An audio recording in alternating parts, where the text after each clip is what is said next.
Hey guys, the first time that I ever really felt the Holy Spirit was as a teenager.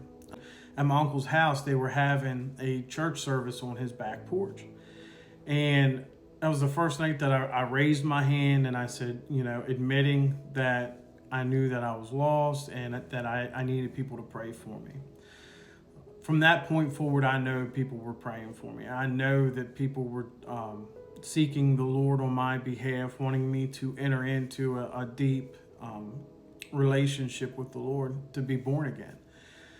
So fast forward some time, I go through the whole struggle of, I know Jesus wants this relationship with me. I know that I'm lost, but yet I'm not ready to just give up on, the selfish, sinful things that I enjoy, even as a teenager. So I continue to push that off and push that off, and then some time goes by, and the Lord starts dealing with me a little bit more heavy, and I go to my uncle's church. I'm really enjoying the services. I'm attending regularly, and I just enjoy going to church. And I even felt like God may have been at that time starting to deal with me or prepare me for the ministry. Some things happened in my life that really made me kind of question if God is so good, if God's so loving, if God's so merciful, then why would he be letting some of the most crazy things happen to the people that I love? Because there were people in my life that, I really loved dearly who, some people I thought I knew well, and just things were just a wreck. And I even remember telling my mom that I was just so destroyed by everything that was going on that I don't know how I feel about church. I don't know how I feel about God.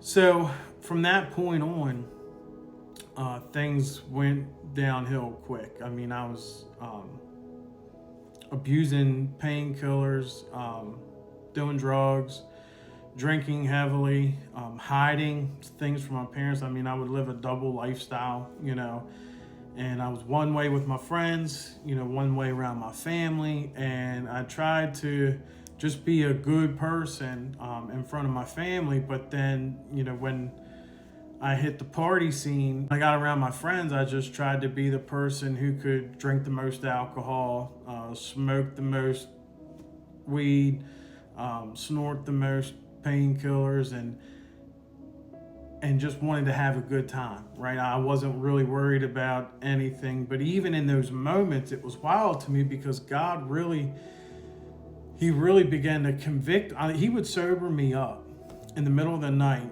when I was trashed. And I remember I would wake up in the middle of the night and I would start crying because I'm thinking, if I were to die, I would go to hell because I haven't surrendered to the Lord.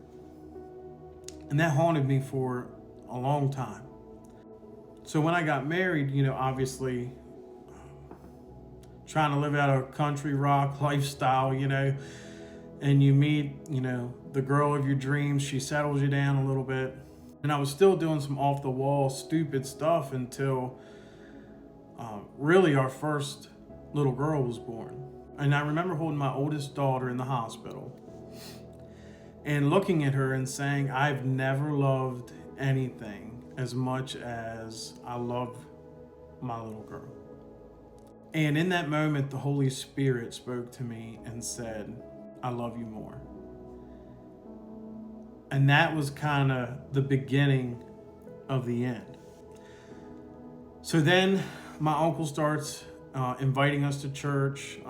He's always invited me to church anytime I had seen him before I got saved. But he took the time to build a relationship with me over the years to where it got to a point to where I felt worse about blowing him off than what I did about, trying to change my lifestyle and then come to Jesus and completely surrender. So I finally gave in because I was tired of blowing him off. And we went on a Sunday morning. And when I got there, the Lord just tore me up. I was crying. I was what they call tore up from the floor up with conviction. So I get home, we're eating lunch, and I tell my wife, hey, I think we should go back tonight or see where they're going to church tonight. We're going to 2 services in one Sunday, and I haven't really attended church hardly at all.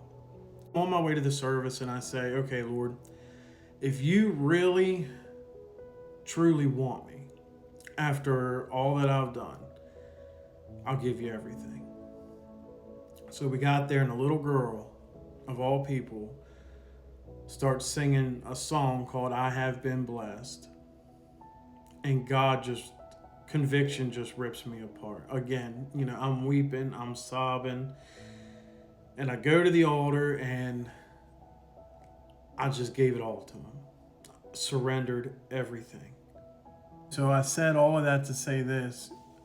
I know without a doubt that if God will relentlessly pursue me, He will relentlessly pursue you. And I know that if God will relentlessly show me His love, I know He'll do the same for you.